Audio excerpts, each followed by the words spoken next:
This is Spirit of Sport with Shannon Spencer and Kelsey Davis.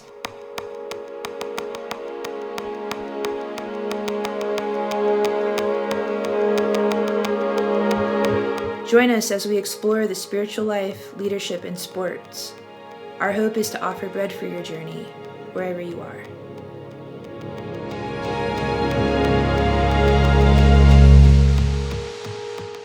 In this episode, we will explore the word compete.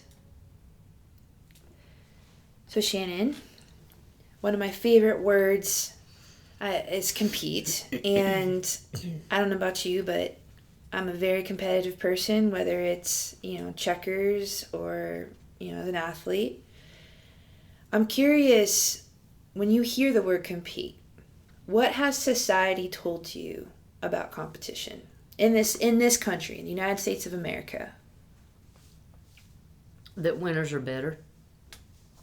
And if I lose, I'm a failure or I didn't do something right. And that my opponent is the person in the other uniform. And we know that, at least in this country, the United States of America, I live here, I'm a citizen resident here, so I can't speak, to other places. But what my experience as part of this society here in this country is that it is bred on competition. And that I've been told that the word compete actually is synonymous with scarcity. Mm-hmm. That we got to climb over each other. We have to dominate each other in order to get ahead and access the resources that I need for my life or my family needs to survive. I actually looked up the Latin of the word compete. I'm kind of a word nerd, hence this podcast. And the Latin, actually, if you separate the cum and then the Latin for compete, it means to strive together or to seek and aim together. And so if we look at the word compete as a striving together, that changes everything. Mm-hmm. That asks completely different questions. In 1 Corinthians, Paul talks about, he uses actually an athletic metaphor that, we're all running this race and we're striving towards a crown that lasts forever. And he talks about this sort of kingdom mentality, kingdom prize. So I'm curious, when you hear that, what are we striving together for?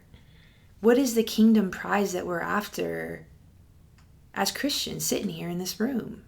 For the healing of the nations, and the commonwealth of God, that all might be able to participate and thrive in God's abundance. I love that. I think about the proverb also, this ancient wisdom that iron sharpens iron. So, as iron sharpens iron, so one person sharpens another.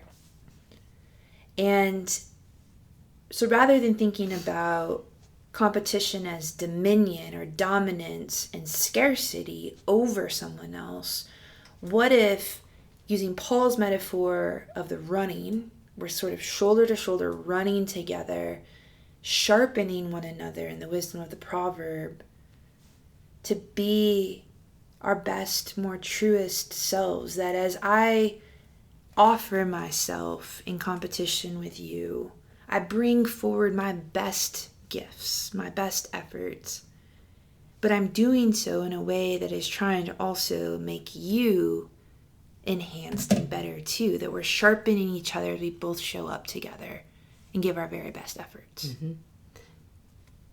Yeah, and I think that, excuse me, I think part of it is where our starting point is. If our starting point is that everybody who, let's use the athletic metaphor of everybody's on the soccer field. If everybody on the soccer field is a beautiful and beloved child of God, then that sets the framework of what we are all striving to do. If instead our starting point is, we don't really know who we are until the contest is over, and either we're going to be winners or losers. That's a different fight. That's a different competition. And so for me, it comes down to an identity. Are we going to know who we are based on our Creator? Or are we going to know who we are based on what we're not? Which fundamentally pits us against somebody who is different. And then I have to be better than my understanding of God becomes what then God is made in my image. It's not a far cry from or far leap from, well, if my understanding of God is based on the fact that I'm a winner, based on the fact that I'm a great athlete, based on the fact that I have white skin, based on the fact that I'm straight, based on the fact that, X, Y, and Z, all these external, really, criteria, then when one of those things goes away, then I start to panic because I don't know what my relationship with God is. And so my fight is to keep myself an understanding and right relationship with God, but that's based on somebody else staying out of the fold. Me having to step on them. I'm having to draw the line and you're not accepted at the table.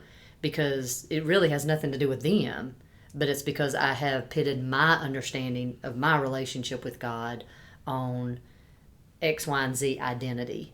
And as a winner of what that competition is, if my competition is another one of my siblings, then I think we're setting that framework up in a way that we all end up as losers. Mm-hmm. Mm-hmm. Amen. Amen. It's so profound and counter-cultural in so many ways to, I think, dominant culture in this country, I should say. And also in sport, too, because only one person or one team gets to stand up on the podium at the end of the day.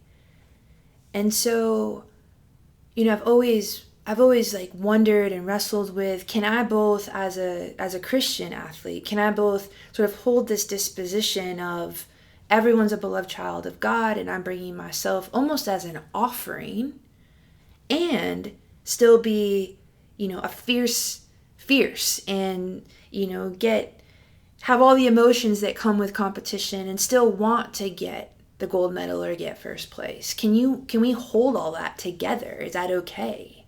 I want to believe so. I Yes, hope so, I right? hope so. Yeah. I mean, it's a game, right? And what we learn from it is the meaning that we take. I know. Hopefully, I'm not the only person. But when I stopped playing competitive basketball, I lost myself.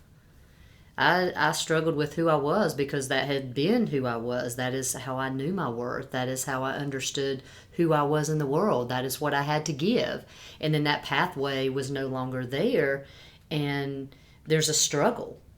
And so it really is, for me, I think we can absolutely hold the both and, but the underpinning has to be something more than the game.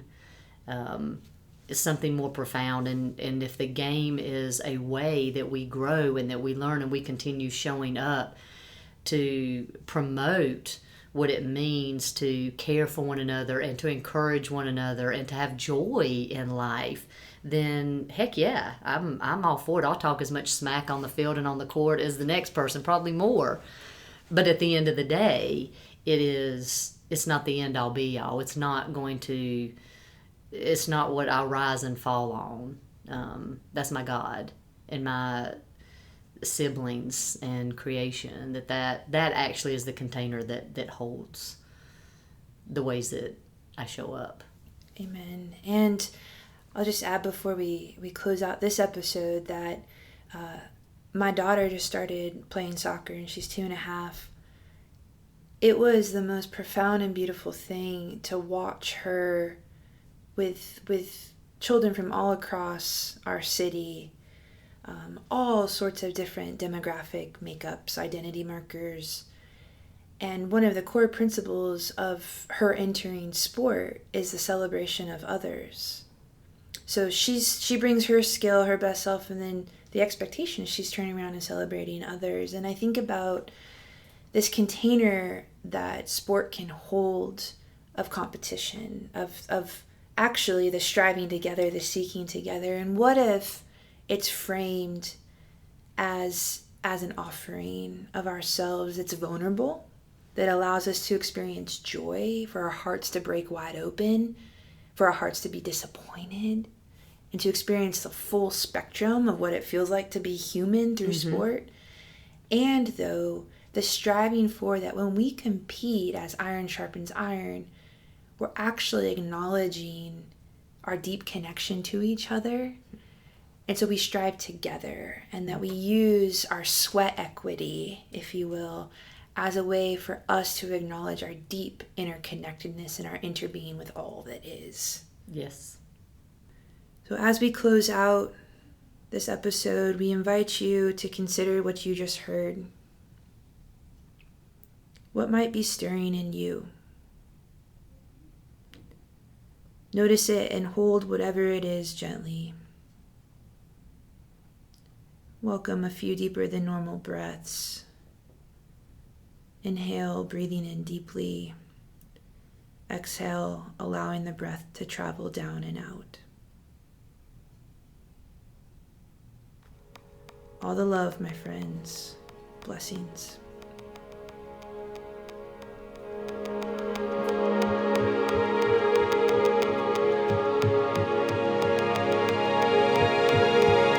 Spirit of Sport podcast is made possible by Christian Athlete Circles, a ministry that builds beloved community with and for athletes of all backgrounds. To learn more about our people and our work, follow us on Instagram at Christian Athlete Circles and visit us online at christianathletecircles.org. We greatly appreciate the Center for Contemplative Justice for their support of this ministry, and thank Jay Ragsdale for creating our lovely theme music. We also acknowledge that this podcast was recorded in Asheville, North Carolina on Indigenous land. We remember and honor all Indigenous people of the world. We especially recognize the Eastern Band of Cherokee, whose land that we now occupy in this region was systematically taken from them, and who are still present and making home on this land today. We acknowledge that no one person or organization is perfect, and ask for your help in calling us to improve our service as instruments of justice and peace for all people in today's world. To this end, please feel free to submit any comments and feedback on how we can better serve you. Christian Athlete Circles seeks to build up beloved community, takes up the work of dismantling systemic oppression manifested in all isms and phobias, and joins in the equitable repairing and healing of our world. May we always remember that the earth does not belong to us, that we belong to the earth as equal and uniquely gifted parts of creation. Thanks for listening and supporting our work.